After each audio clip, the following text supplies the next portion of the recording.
Então, tô eu aqui de novo trazendo mais um programa que não é um programa sem contexto, porque hoje eu vou continuar falando de mitologia, né?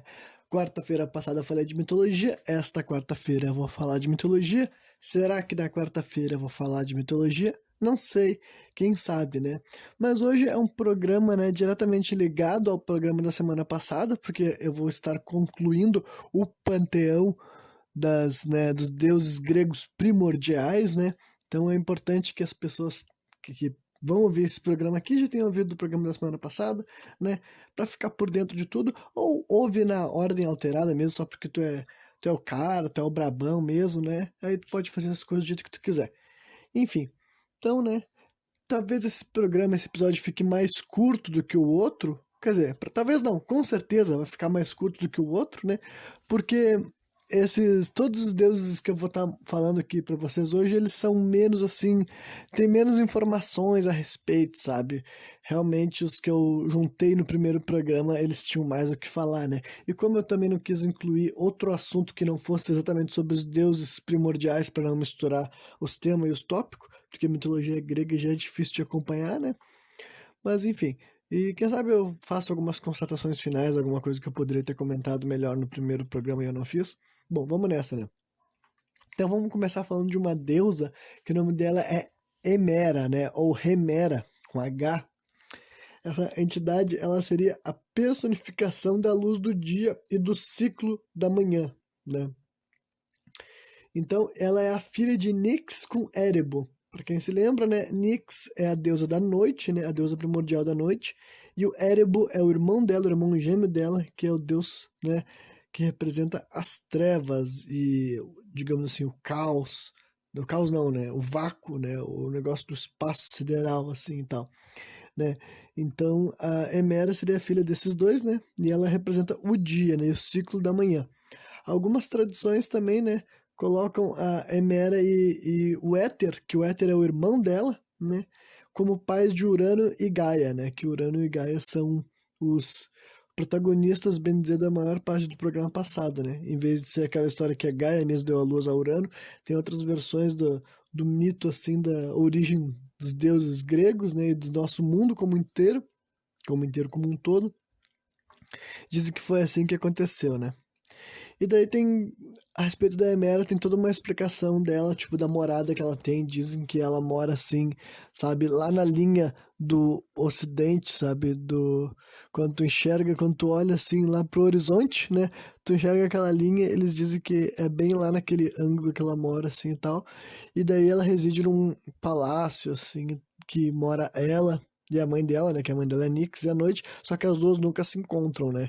Ela foi gerada justamente para dividir essa função com a mãe dela. A mãe dela sai para levar o manto noturno e depois ela chega no palácio, enquanto ela tá entrando de um lado, a filha dela tá saindo pelo outro, né? E daí a Emera que carregaria o sol. No futuro, ela ainda continuaria sendo uma entidade associada com Apolo, que ele que receberia a função de estar carregando o sol e tal, né? Mas a Emera daí nessa parte clássica, né, dos cultos aos deuses gregos, ela tinha daí essa função de fazer parte tem um termo, acho que é secto, né, que é as entidades ali que trabalham junto, né, com o deus Apolo, por serem todos seres, assim, representando, assim, essa parte da manhã, assim, no caso, né. E também eu encontrei falando assim que a Hemera também era considerada uma entidade de grande beleza, né, uma deusa de grande beleza, e para isso também era atribuído para ela as funções assim de ser uma deusa associada à mentira e à persuasão, né, dizendo que ela conseguiria passar tipo até mesmo outros deuses ou humanos, né, para trás com a lábia dela e tal. Ainda adiante no panteão, vamos falar do irmão dela, Éter, né? E o Éter ele é para Hemera o que Erebo é para Nix, né? O Éter ele seria a personificação do céu superior. O que que é esse céu superior? Pensa que seria realmente o céu acima do céu, sabe? Que realmente é o lugar onde não mora seres humanos, digamos assim, entendeu? É o ar e também é o nome dado ao ar respirado pelos deuses, sabe? Essa palavra éter, ela é muito curiosa, sabe? Porque também ela era utilizada por filósofos, sabe? Tipo Platão e Aristóteles, eles usavam esse termo para tentar definir alguma coisa assim meio difícil de explicar, sabe? Algum negócio nessa brisa. Tanto é que quem joga jogos de videogame, esse tipo de coisa, né, já deve ter visto esse tipo de palavra e tudo mais. A gente ouve esse termo, né, do éter e tal. Então ele é meio que, né, pensa que a Nix é a noite e o Erebo é as trevas, entendeu? Então a Emera é a luz do dia e o éter é o que vem acima dela e tal. E, na verdade ele também vem acima de Urano, né? Urano é o nosso céu da Terra e o... então acho que a minha analogia não ficou muito boa. Mas enfim, acho que deu pra vocês entenderem um pouco, né, o que que seria... O que que o éter tá personificando, né? Porque além dele representar isso, ele também era uma entidade, né? Enfim, e ele também era filho de Nyx com Erebo, né? Da mesma forma que a Emera era, né? E dizem que ele desposou da própria irmã, né? Só que acho que para esses dois eles não atribuíram assim, tipo assim, uma árvore genealógica.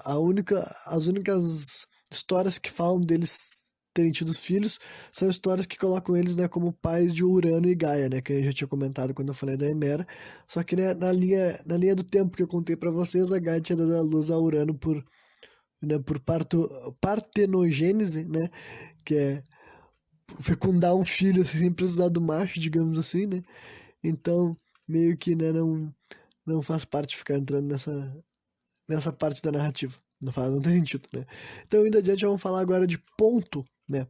Ponto é um nome que eu tinha mencionado no último programa, né? O Ponto seria a personificação do mar, né? Gaia é a terra, Urano é o céu, Tártaro é o inferno, né? Nix a noite, Emério o dia, né? Tava tendo tudo tava o mar, então, né? O Ponto, né? Ele também é filho da Gaia para aquele processo de partenogênese, né?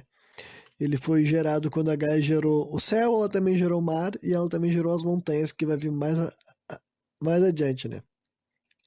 E assim como ela teve filhos, né? Assim como Gaia teve filhos com um dos outros filhos dela, né?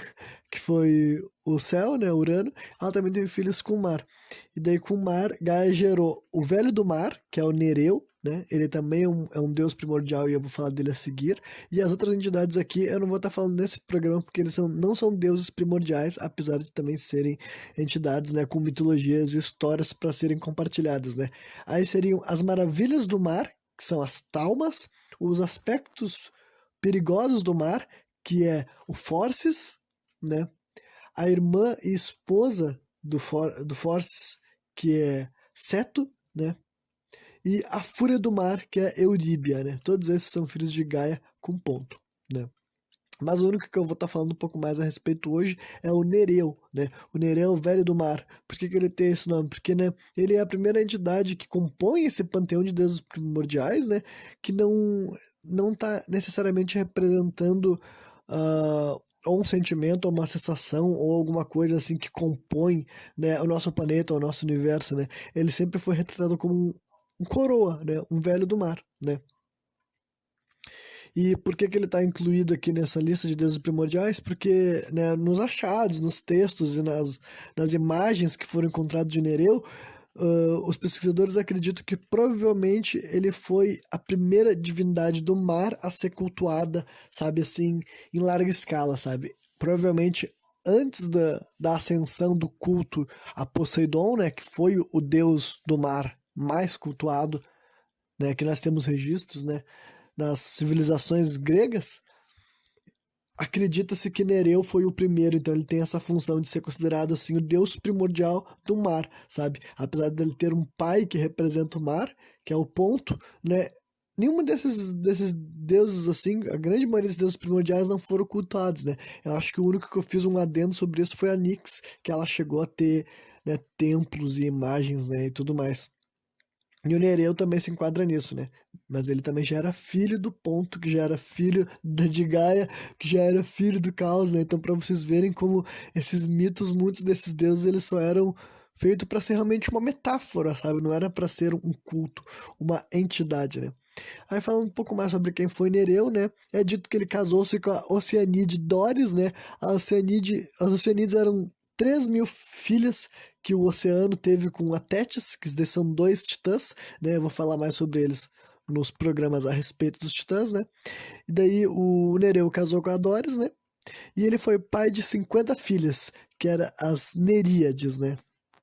Dá pra ver que é uma junção da palavra Nereu com Oceanide, né? Ele teve 50 filhas e ele teve um filho só. E o filho dele se chamava Néretes, né? Dizem que o Nereu ele reinava no subterrâneo. Como assim, cara? Isso que eu tô lendo, né? Pra ver como eu me embananei mesmo. Né? Mas não, ele reinava no Mediterrâneo, no mar Mediterrâneo, né? Que é um mar ali que já era muito importante, principalmente no período, né, do Império Grego, porque ele era um mar que ele ligava tanto a Europa com a África quanto com a Ásia, sabe? Era um mar que pegava em todos os continentes conhecidos, né, naquela época, digamos assim, né? E principalmente na região do Mar Egeu, né? O Mar Egeu era tido como o lar do Nereu, né? E o Nereu era conhecido também pelas suas virtudes e pela sabedoria, né? É dito que ele tinha o dom da profecia, né? E como vários deuses, ele tinha a capacidade de mudar a sua aparência, né? Se tornar o que ele quisesse, quem ele quisesse, né?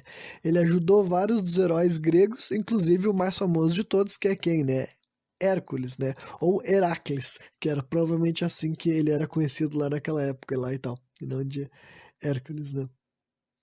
Enfim, e em artes, né, é dito que, dito não, é visto, é possível tu ver, né, existem imagens do Nereu, existem, né, não só estátuas, mas também pinturas e jarros e tudo mais, né? Então, o Nereu geralmente ele era representado segurando um tridente, né, com uma cauda de peixe e tendo cabelos e barba feito de algas marinhas, né?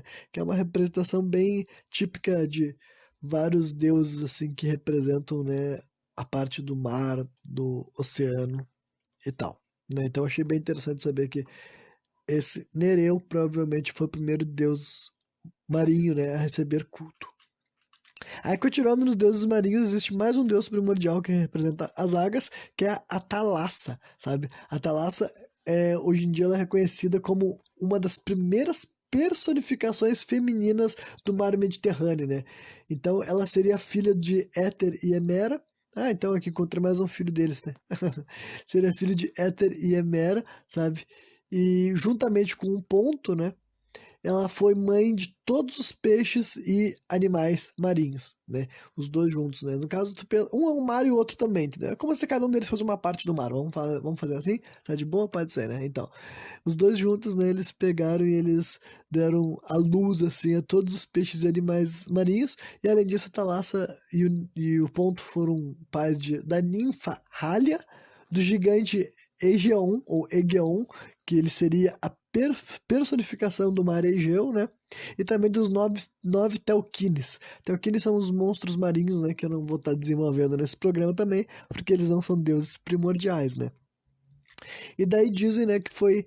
Tem histórias que dizem que aquele sangue, que. O mesmo sangue de quando. Né, vamos voltar pro Urano. Urano perdeu o pênis, né? Ele foi castrado, né? Perdeu o pênis e as bolas. Aí naquele momento que Cronos está arremessando os testículos dele pro mar e faz com que do sangue dele daí nasça ah, o sangue dos testículos dele que caiu na terra, né, em Gaia, né? Nasceu os gigantes e outras criaturas que agora eu não me lembro, né? E daí do sangue dele que caiu no mar, além do testículo ter se tornado Afrodite, o sangue teria dado a luz a uma entidade chamada Dione, né? Que eu também não vou desenvolver aqui porque ela não é uma deusa primordial, né? Em outras versões dessa história, Dione daí é considerada uma Oceanide, né? Ela deixa de ter nascido nesse processo e coloca a Thalassa como a mãe de Afrodite e Urano. Daí, no caso, Afrodite e Urano não. A mãe de Afrodite com Urano, né? Daí nessa história, Thalassa teria, né, reproduzido com Urano de uma maneira mais convencional, ao invés de ter tido só o sangue dele derramado sobre ela, né? Então essa Thalassa também é uma entidade primordial do mar, né? E depois disso temos os Oreias, né? Os Oreias é outro deus primordial que veio de Gaia, né? Com aquele mesmo processo de dar à luz sem ter relacionamentos, tal, com ninguém, né? Então, os Oreias, eles seriam, portanto, irmãos de Ponto, irmão de Urano, né? E tecnicamente também seriam irmãos dos Titãs, porque o pai dos Titãs é Urano, que é irmão deles, então, né? Seria é complicado. Então, mas o que seriam os Oreias? Eles são as personificações das montanhas, né? Para os gregos antigos, cada uma das montanhas recebia um nome, e esse nome, além de representar a montanha em si, né, representava uma entidade que representaria aquela montanha, né? Daí eu vou estar lendo para vocês o nome de cada uma das montanhas, mas também assim vou mencionar daí as que tiver algum adicional interessante eu vou mencionar, né? As que não tiver só vou falar o nome mesmo e era isso. Então vamos lá. Começar pela montanha Athos, e depois tem Silene, né? Essa daqui é uma montanha da Arcádia e que é dito que foi o local do nascimento do deus Hermes, né? Hermes é um deus olímpico já. Aí depois vamos seguir as outras montanhas, tem Citerão, aí depois tem Dicte. Dicte é uma montanha da ilha de Creta, que é o local de nascimento de Zeus, teria sido essa montanha aqui, né? Então, bem importante na história deles, né? Depois temos Etna, temos as montanhas Remo e Rodope, ou Rodope, a montanha Helicon, a montanha Ida, Nisa, né? E depois temos essa aqui que é bem famosa, que é Olimpo, né? Olimpo, vocês devem saber que é a morada dos deuses, né? Por isso que eles chamam de deuses olímpicos. Então, né, essa montanha existe, né? De verdade, não é só uma montanha metafórica, no caso. E ela é a montanha mais alta da Grécia, né? Fica na região da Tessália. Então não foi escolhida por um acaso, né? Ou quem sabe não foi escolhida, quem sabe ela é chamada de morada dos deuses do Olimpo, porque os deuses realmente moraram lá, pô. Enfim, aí depois tem montanha chamada Otris, que fica na região de Males, fica ao sul da Tessália, né? E essa montanha de Otris foi usada pelos titãs durante a Titanomaquia, né? Que a Titanomaquia foi a guerra dos titãs contra os deuses olímpicos, né? Que vai vir mais adiante. Aí depois falta as montanhas de Parnes, de Parnasso e Timolos. E seriam essas daí. Cada uma dessas montanhas também são, né, um dos deuses primordiais, né? Entra para essa lista toda e tal. Mas eles são tratados daí só como um nome só para simplificar, né? Os Oreias, né? E por fim, a última deusa primordial que eu vou mencionar no programa de hoje é a Héspera. E a Héspera, ela não tem praticamente nenhuma informação sobre ela, acho que só sabem que ela existe porque ela foi mencionada pelo, né, Hesíodo no poema épico dele lá da Teógonia, ou Teogônia, né? E daí, lá naquele poema, dizem que ela é a personificação do crepúsculo, né? No caso, ela representa tanto o amanhecer quanto o entardecer, né? E ela também é uma filha de Nix com Erebo. Digamos então ali que ela deve ser bem equivalente a. Não digo bem equivalente, né? Por causa que provavelmente a Emera é mais importante para ela representar o dia por inteiro, né? Sem querer desmerecer a Héspera, mas né, justamente por ela não ter mais informações, talvez é porque não tinha muita coisa para se falar a respeito dela, né?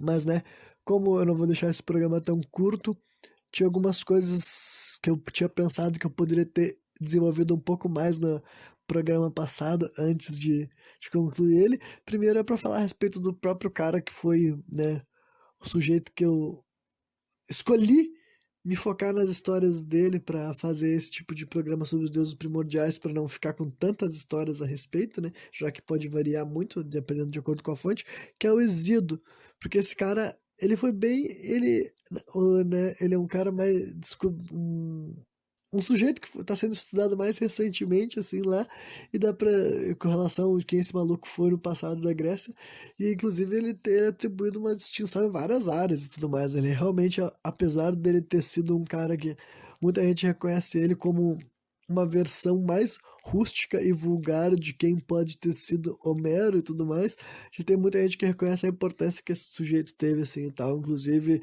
porque ele escreveu uma obra que era sobre, assim, uma questão, assim, de trabalho e lucro, sobre fonte de renda e tudo mais, então tem gente até que considera ele, assim, o primeiro economista da história e tal, então até que é uma figura bem interessante, assim, de estarem conseguindo encontrar informações a respeito, né, porque era um nome que não era muito comum, pelo menos eu não via com tanta frequência, lendo em vários lugares, e hoje em dia encontro bastante o nome desse cara. Mas uma das coisas mais interessantes que eu descobri enquanto eu estava fazendo essas pesquisas para, né, falar a respeito de mitologia, que eu achei muito interessante, é sobre uma questão assim de restauração de religiões gregas, né? Tipo, para que para nós é muito difícil estar associando qualquer coisa relacionada à cultura grega com uma religião de verdade, da mesma forma que a gente pensa assim no cristianismo, que a gente pensa assim, né, na religião muçulmana, que a gente pensa assim nas religiões de matrizes africanas que a gente conhece aqui no Brasil, espiritismo, enfim, todas essas religiões que a gente, né, enxerga ainda hoje em dia no nosso mundo, né? Mas a verdade é que, né, existiu um culto, né, a esses deuses. Existiu de verdade uma religião, né? Eram realizados cultos, eram realizados procedimentos, essas entidades eram tratadas da mesma forma que a gente trata vários outros deuses até hoje em dia, né? E entidades variadas, né, de panteões variados e tudo mais, né? E inclusive, chamam assim de tradição, eu não sei se é helenística, ó, acho que tradição helenística, ou algo desse tipo, assim, tal, por causa que os gregos, eles se conheciam como helenos, né? Nós, historicamente, a gente corrigiu para esse termo gregos, justamente por causa que hoje em dia onde eles habitam é na região da Grécia, onde restou gregos no mundo é na região da Grécia, ali e ilhas tipo Chipre e tudo mais, é uma população pequena, sabe? Mas no passado, quando eles eram uma grande nação, uma grande civilização e se expandiram bastante, eles se chamavam de helenos, né? Eles se reconheciam, né, por essa etnia. E daí a religião dele era essa religião helênica. Não sei se era religião helênica ou helena, não sei lá como é que eles pronunciavam, né, para falar sobre isso, mas era de fato uma religião. E eu descobri que existe um movimento de restauração dessas tradições, sabe? Tradições dessas religiões gregas. Inclusive lá dentro da própria Grécia, porque, né, por exemplo, no século XXI, hoje em dia, a religião grega é o quê? O cristianismo, entendeu? Inclusive eles têm a famosa religião ortodoxa, que a gente fala, assim, tal, a igreja ortodoxa é o jeito que o cristianismo opera lá dentro da Grécia. Então, a Grécia se identificaria como um país cristão, né? Porém, lá dentro desse país cristão, né, ainda tem gente que tem, e não só lá dentro, mas ao redor do mundo tem gente que quer reviver as práticas da tradição grega, e eu particularmente, né, sendo uma pessoa que não não sou intolerante com religiosidade, eu acho até um bagulho assim legítimo, entendeu? Porque não é como se isso estivesse vindo sem fundamento. A questão é que a gente rompeu tão brutalmente, eu ia dizer, ou bruscamente, né? Mas a gente rompeu com uma forma tão clara, com a visão de que essas tradições eram uma religião, tipo, a gente comercializou demais, a gente tornou essas figuras, esses heróis, esses deuses, em algo tão, assim, parte da cultura pop, né? Tipo, todo mundo aqui já vai falar de todos esses nomes que eu tô. Todos esses nomes não, porque eu tô indo pra umas entidades menos famosas, né? Mas vamos pensar assim, pra gente ter um pouco de mind blown, sabe? Os 12 deuses olímpicos, entendeu? Eles foram muito cultuados, assim, tipo assim, das pessoas, sabe, irem pros templos deles e fazerem rituais e cânticos, entendeu? Músicas, tinha esse tipo de celebração, sabe? Por causa daqueles 12 deuses olímpicos, entendeu? Eles são tão famosos para nós, hoje em dia a gente conhece tanto que existe, porque esses 12 deuses foram os mais cultuados, com mais templos e com mais honras, sabe? Fizeram parte da tal de época da religião da Grécia clássica, sabe? Então, só que a gente rompeu tanto com essa ideia de que essas entidades são cultuáveis, eles se tornaram tanto assim uma figura que tu usa em jogos de videogame, ou que tu usa, sabe, em filmes, sabe, tu trata com eles de uma forma, ninguém trata esses deuses da mesma forma, do mesmo respeito, né, que eles tratariam entidades, divindades de outros panteões, sabe, de outras realidades e tudo mais. Acredito que o mundo se acostumou a tomar liberdades com esses deuses do panteão grego, sabe? E eu incluso, entendeu? Eu mesmo, tipo, eu nunca pensei em usar deuses gregos na minha história, e não vou usar não, mas eu vou usar alguns outros monstros, alguns seres heróis, provavelmente não, mas monstros e entidades sombrias, assim, da mitologia grega eu uso sim nos livros da minha história, sabe? Mas os deuses eu nunca tive essa ambição e não vou fazer mais, né? Não vou fazer mais, não pretendo fazer mesmo, né?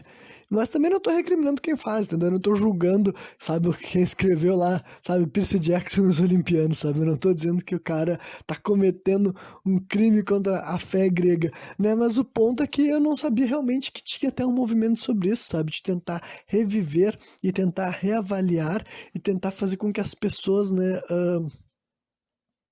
saibam que tem gente que quer levar a sério essa doutrina, né? E pra muita gente realmente é uma questão assim de que eu vi que aquela coisa assim do cara tá falando assim, cara, mas esse é o passado do meu povo, sabe? Tipo, aqui eu vivo num país que se diz cristão, mas a gente não era cristão, caralho. A gente não era cristão há, sabe, 2.400 anos atrás, há 2.500 anos atrás, né? O advento, até durante, assim que o Império Romano dominou lá a Grécia, não, eles não se tornaram cristãos também. Foi já um bocado de tempo depois de morte de Jesus Cristo que a região da Grécia lá foi se tornar cristã, sabe? Então, inclusive eu até fiquei sabendo que teve até uma polêmica em 2004, que foi quando foi ter aquelas Olimpíadas em Atenas, sabe? Por causa que tem uma associação já, assim, né, de defesa desses direitos não sei se é direitos que se fala, não sei como é que se organiza em torno disso, né, mas um bagulho referente, assim, a educar e espalhar essa palavra, assim, da religião grega não, não cristã, sabe? A religião grega que seria, hoje em dia, seria taxada de paganismo, né? Hoje em dia, esse tipo de culto seria mais perto de um culto pagão do que qualquer outra coisa, né? Mas, enfim, em 2004, essa associação entrou em contato com o Comitê das Olimpíadas, porque eles queriam que fosse mencionado essa questão tivesse menção aos deuses e tudo mais, sabe? E a comissão deu risada, né? Não sei se deu risada, não sei se foi assim que fizeram, mas não deram bola e fizeram uma declaração, tipo, com um viés cristão, sabe? E daí o cara até, eu vi até um artigo, assim, né? Um bagulho escrito, que deu uma crítica de um dos caras que reclamaram disso lá na época, que teve essas Olimpíadas lá em 2004, né? E o cara falou assim, mas vocês estão, como é que vocês estão fazendo jogos olímpicos, sabe? Jogos olímpicos, vocês estão realizando Olimpíadas e vocês vão negar os deuses que foram, tipo assim, esses jogos aconteceram para homenagear os deuses que vocês estão negando a existência. E daí, tipo assim, cara, isso daí pra mim foi um argumento muito bom, sabe? Honestamente, quando eu ouvi esse tipo de raciocínio, a minha mente ficou meio até confusa. Eu fiquei assim, olha, faz um bocado de sentido, né? Porque a gente chama de Olimpíadas e tudo mais, porque é uma tradição que começou na Grécia Antiga, né? E começou na Grécia Antiga por causa dos deuses olímpicos. Não começou na Grécia Antiga por causa de Jesus Cristo, sabe? Não começou na Grécia Antiga por causa de mais nada. Começou na Grécia Antiga por causa dos deuses olímpicos, sabe? Então, eu penso realmente, é muito bugado, né? Que nós estamos em 2000, nessa época era 2004, quando foi ter essas Olimpíadas lá, né?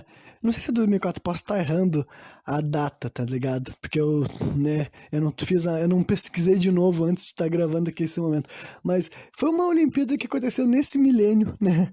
Lá na Atenas. Eu sei que teve, porque eu me lembro que teve Atenas 2002, 2004, 2006, 2008. Ah, foi por aí, gente. Pesquisa aí que vocês vão ver, né? Mas enfim, é bem bizarro imaginar isso, né? Que nós estamos realizando Jogos Olímpicos nesse milênio, no lugar onde a tradição dos Jogos Olímpicos começaram. Só que hoje em dia a gente se nega a reconhecer os deuses que originalmente esses jogos foram feitos para celebrar eles, entendeu? Os Jogos Olímpicos eram por causa dos deuses do Olimpo, sabe? E daí eu fiquei assim, cara, eu achei bem interessante, entendeu? E né, eu nunca tinha pensado realmente que existia, sabe, um movimento assim, realmente, né, e daí pesquisando sobre isso eu vi que tem para várias outras culturas e para outras culturas eu até já sabia. Eu sei que tem gente que já organizações e tudo mais que falam sobre reviver o culto nórdico, né, os cultos pagãos de modo geral, aos deuses nórdicos que também já foram cultuados como deuses, né, e todas várias outras tradições assim, cultura celta tem esse processo assim, né, os druidas do passado, entendeu? Várias dessas religiões que hoje em dia seriam identificadas como religiões pagãs, entendeu? Que foram religiões que foram, digamos assim, mortas e tiradas do poder, né? Basicamente todas as religiões hoje, tipo, de alguma maneira ou de outra, as religiões elas conseguem ter seus poderes, né? Tipo, elas têm seus direitos garantidos pelos seus, né, pelos diversos estados, assim, que se acomodam e tal, mas cultos que existiram no passado em larga escala, entendeu? Né? E tem gente que quer reviver isso daí, quer que seja respeitado. E honestamente, olha, eu acho que não faz sentido ser contra essa noção ou desrespeitar essa intenção, porque, né, não é como se as pessoas estivessem sugerindo sem fundamento, tá ligado? Se a gente pode respeitar cristãos que estão seguindo uma doutrina milenar, por que nós não podemos respeitar, sabe, pessoas que querem cultuar o panteão, querem cultuar o panteão grego, ou pessoas que querem cultuar o panteão nórdico, sabe? E, enfim, de qualquer religião que seja, entendeu? Por que nós não vamos respeitar essas outras alternativas de culto, sendo que hoje em dia, nós já respeitamos religiões e respeitamos cultos que têm seus fundamentos, né, numa religião que existiu há milhares de anos atrás, tá ligado? E assim como o cristianismo se reinventou e várias outras religiões se reinventaram ao longo dos séculos, né?